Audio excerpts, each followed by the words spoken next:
Hello again, class, and welcome back to our Act 1, Scene 3 Othello video. The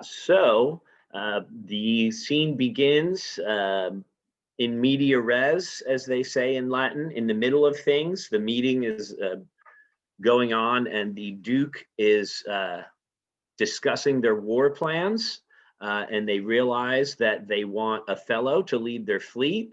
So we see that in the eyes of the Duke, and the rest of the senators, Othello is considered their best chance at victory, general-wise, for the battle. Um, so the messenger comes in. Again, the facts of the logistics are all discussed, and now, right? Othello arrives after they've decided, right, that he's going to lead their troops. Here comes Brabantio and the valiant Moor. Again, notice that adjective. He's brave. He's valiant. And then the Duke calls him valiant Othello. So we see that he's revered by the important people in the tribunal. He says, we need to employ you. And then he sees Brabantio and he says, welcome, what do you, we lacked your counsel and your help tonight. Interesting that you're here. We could have used you. So again, we see that Brabantio is a respected member of the community. He's also a senator, referred to by Iago as a senator. And he says, I could have as well. And the Duke says, what's the matter? And Brabantio says, my daughter. And he says, dead.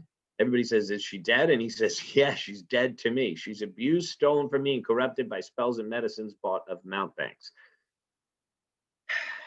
Again, he's creating a straw man, right? Because if it is true, if she was stolen, if she was corrupted by spells and witchcraft, then yes, he would have a valid point. So he creates a distorted version of the argument to get the empathy, the sympathy from the group, right? And the Duke says, whoever did this, right, will throw the bloody book of law. Again, that idea of the book of law, that expression, throw the book at them, right? Whoever he be that in this foul proceeding has thus beguiled your daughter of herself and you of her, the bloody book of law you shall yourself read in the bitter letter, after your own sense, yea, though our proper son stood in your action. And Brabantio says, I thank you. Here's the man. It's Othello. And everybody's like, what the heck? So, and the Duke says, what can you say to this? Now, notice his speed. He owns it. He says, yes, I married her. And logic, if I stole her and she says I did, okay, then you can throw the book of law at me, but get her. Let's get it from the source. And I have a feeling everything's going to be fine because it was her father that used to invite me over to the house to tell stories. And that's how we fell in love, which again is so ironic because it seems as though Brabantio and Othello didn't have a prior relationship the way that Brabantio reacts to the news. I almost wonder, is he more upset that Desdemona didn't tell him? And is he projecting that anger onto Othello? So again, ripe for a psychological analysis. Notice how he treats, he's very respectful, and he says, rude am I in my speech and little blessed with the soft phrase of peace. But again, he's very eloquent. So we see how humble he is. He's full of humility in this scene. It continues with him, not denying anything. And he says, I will tell you how I wooed her, right? I won his daughter. And Brabantio, of course, he still can't understand it. And he said, it must be, witchcraft. It must be drugs, right? And the Duke says, to vouch this is no proof. So just saying it is not proof. The Duke says we need facts. And I mean, isn't that what this book is always talking about, is to support our inferences, you need facts, right? And that's what the Duke is saying here. He's very logical. And then they say, Othello, tell us. So he begins, and he says, right, if, right, if you do find me foul in her report, the trustee office I do a hold of you, not only take away, but let your sentence even fall upon my life. Right? You can kill me. You can take my life. So they go for Desdemona. In this speech, Othello tells us how, again, Brabantio would invite him over. So you invite him over, you listen to his stories, you introduce him to your daughter, and why are you so upset that they got married? Again, I think a lot of it is the distrust, the lack of respect she showed by not telling her father. So what essentially happened is he would tell her the stories of his life, and she right? My story being done, she gave me for my pains a world of sighs. She swore in faith, 'twas strange, 'twas passing strange, 'twas pitiful, 'twas wondrous pitiful. She wished she had not heard it, yet she wished that heaven had made her such a man. She thanked me and bade me as if I had a friend that loved her. I should but teach him how to tell my story, and that would woo her. So she's saying, yeah, if you had a friend that wanted to woo me, that wanted to date me, you should have him tell me those stories, right? Uh, Upon this hint, I spake. Here we go. So he says, I took the hint and I realized she liked me. She loved me for the dangers that I had passed, and I loved her that she did pity them. This is the only witchcraft that I have used. Here comes the lady, let her witness it. Again, what do we normally call this? Is he a bad boy? Right? I mean, let's call it what it is. She loved me for the dangers that I had passed, and I loved her that she did pity him. Now, but that's just kind of a modern day expression. Logically, she has empathy, right? And that empathy is what he finds attractive, and it's Rogerian strategy in itself. So Desdemona comes in, right? The Duke said, before she even speaks, he says, I think this tale would win my daughter too, right? And she comes in and she says, just as my mother, right, chose you over her father, I'm choosing my husband over you, Dad, right?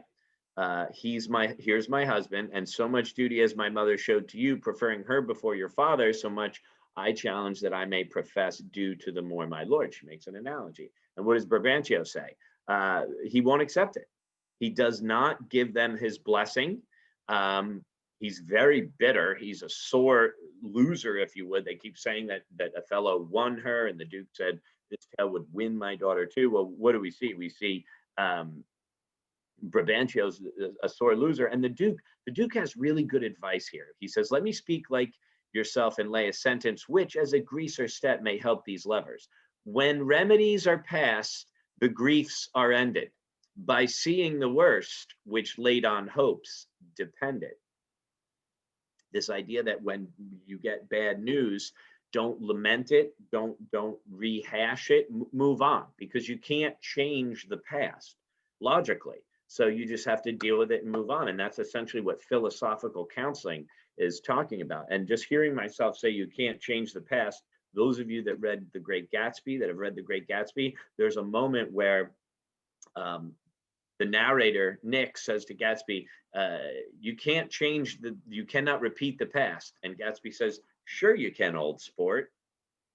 I mean, again, part of Gatsby's character flaw is his hubris and this idea of thinking that you can repeat the past when logically you can't. We don't get do-overs a lot of times, and you might be able to amend and atone, but you can't just go back in a time machine unless it's the movie Back to the Future, which I guess that's why that was so appealing to people, is it would be kind of interesting if one could do that, right? What does the Duke continue to say? To mourn a mischief that is past and gone is the next way to draw new mischief on. Again, Shakespeare, when he has something really important to say, makes it rhyme. What cannot be preserved when fortune takes, patience, her injury, a mockery makes. The robbed that smiles steals something from the thief. He robs himself that spends a bootless grief. Again, the Duke is very full of these logical statements that are very related to critical thinking strategies in dealing with life and situations. So, but then Brabantio says, well, these are just words. And so I guess I could just tell you about the Turk, so if we lose to the Turks, we're just going to smile then, right? So he definitely does have a retort for the Duke. And then the Duke replies to him as well. You must therefore be content to slubber the gloss of your new fortunes with this more stubborn and boisterous expedition, right? To Othello, and Othello says, I'm humble. I'm most humbly, therefore, bending to your state. He's saying, yeah, I'm very thankful to have this assignment. He makes the request that Desdemona be able to accompany him on the journey, and he asks Iago to look after her, which is just problematic because we already know Iago's intentions. So originally, right, she could stay at her father's house. Brabantio says, she's done to me, right? He basically disowns her, and she says, I would like to go with Othello. Don't worry, I won't distract him, right? Let me go with him. And Othello says, let her have your voice, vouch with me heaven, therefore beg it not to please the palate of my appetite. He's saying, I'm not asking her to come along because I want to hang out with her. I understand I have a job to do. So the Duke says, be it as you shall privately determine. Again, we see his reverence for Othello, his respect for Othello. He's, you figure it out, right? Again, he says, Iago will look after Desdemona, which is just playing right into Iago's duplicitous hand, if you would. Now, the Duke has one more word of advice for Brabantio. He says, and noble Signor, if virtue no delighted beauty lack, your son-in-law is far more fair than black. What does Brabantio say? Again, he does not want to accept the logic behind what the Duke is saying. He immediately, right, creates this red herring, right, distraction from what the Duke tells him, and he says to Othello, look to her more if thou hast eyes to see. She has deceived her father and made thee. Right? She lied to me. She's probably going to lie to you, which is an interesting thing to say. And Othello's reply, my life upon her faith. Would you bet your life that someone would never lie to you, ever? Is that a moment of arrogance to think that you know someone so well that they would never lie to you? Can you bet your life on it? It's a very interesting exchange right here. And foreshadowing is what they call it when there's hints of things to come. And foreboding is that kind of that ominous, negative foreshadowing in some ways.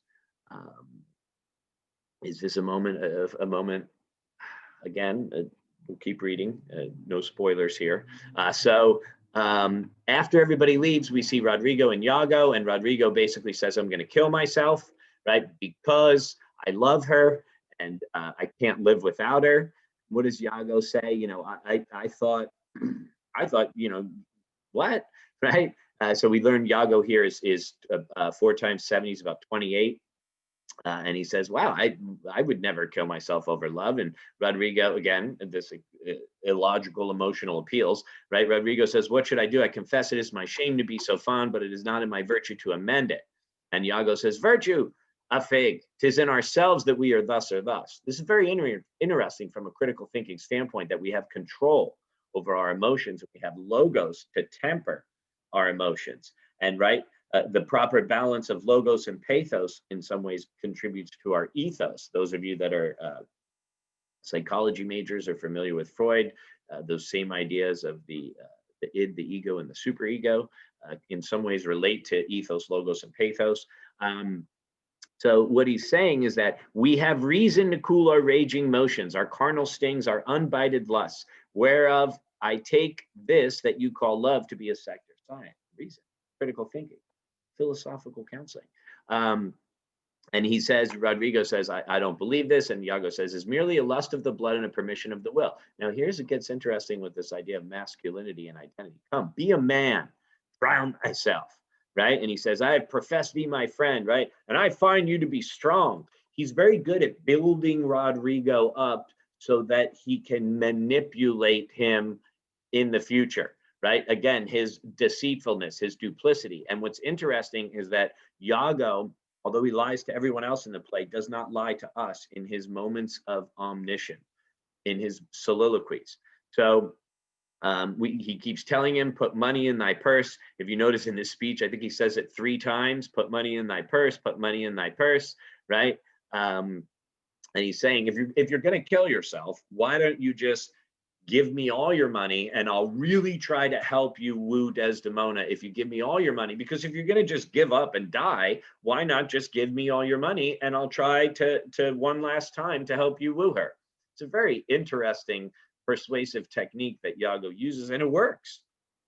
And Rodrigo says, well, that'll be fast to my hopes if I depend on the issue. Now, again, if he's suicidal, is he in the most logical emotional state? Absolutely not. So Iago takes advantage of that.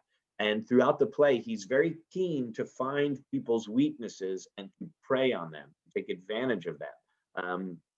And he says, go make money, blah, blah, blah, provide my money, right? And Rodrigo says, where are we going to meet in the morning? And he's like, my house. You could tell Rodrigo's all excited, right? He's very manic, right? One minute he wants to kill himself. The next minute he can't wait for the next day to get started.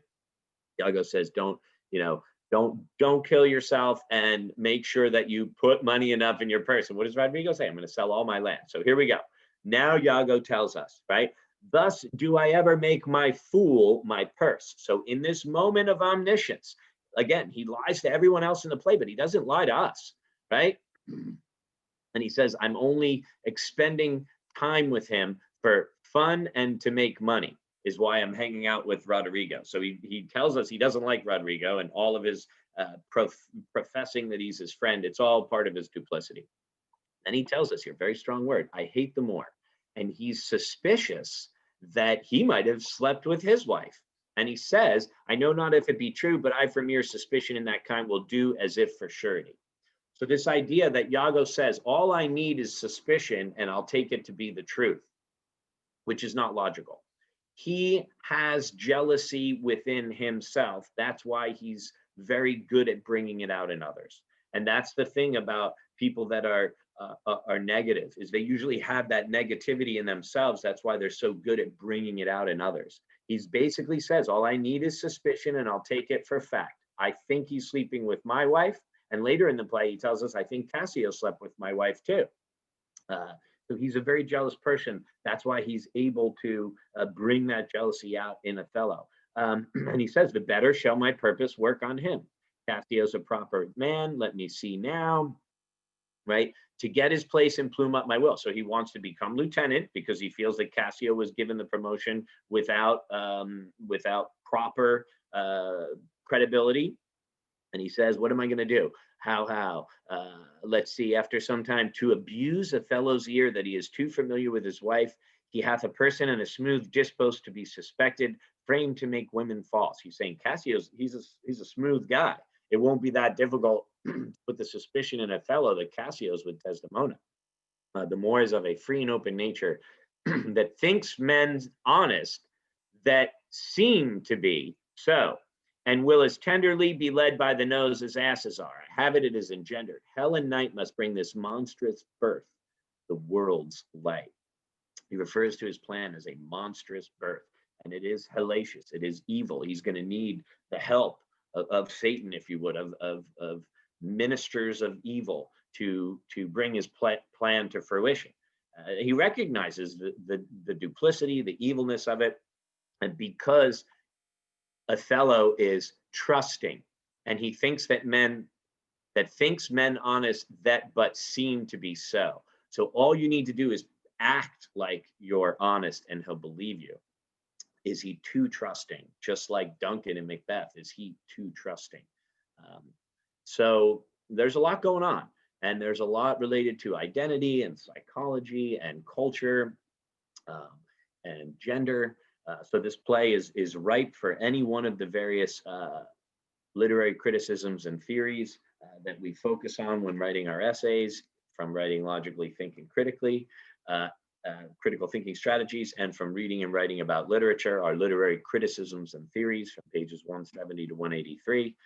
So hopefully you're feeling more confident about how the play and Act 1 specifically could relate as a source for you to focus on in your essays. Thanks for watching and listening. And as always, let me know if you have any questions. Until next time.